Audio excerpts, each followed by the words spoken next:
کہا کرو کملی والے نظری کرم کرو جی، حکم کن کو ہے؟ ایمان والوں کو ہے۔ یہ کام وہی کر سکتا ہے جو ایمان والا ہے۔ ایمان والا ہو تو کام کرے گا، جو بے ایمان ہوگا وہ کام نہیں کرے گا۔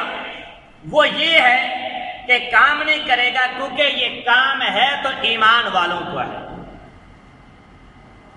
اگر حکم ملا ہے تو ایمان والوں کو ہے۔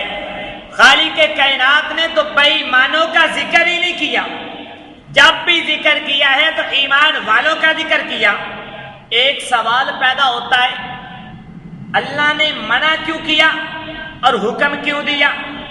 اگر قرآن پاک پڑھو گے تو مسئلہ حل ہو جائے گا، تمہارے ذہن میں بھی آ جائے گا۔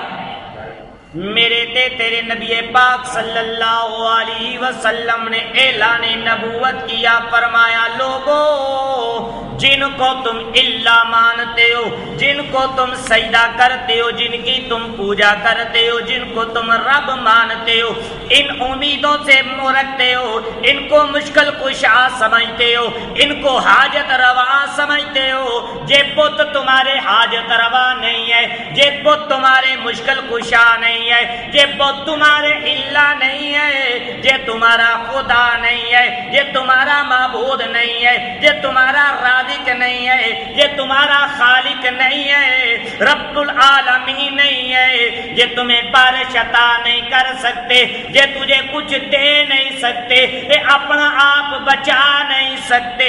اللہ اکبر۔ میرا اللہ محبوب علیہ السلام نے فرمایا لوگو جنہ بتاں دیاں تجھا پوجا کر رہے جے، اے ہوا بھی نہیں دے سکتے، اے کچھ کر نہیں سکتے۔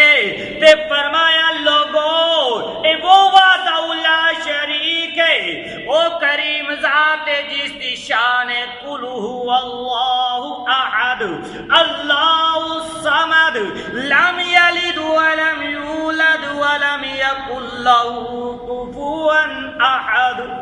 شاعر نے ترجمانی دے اندر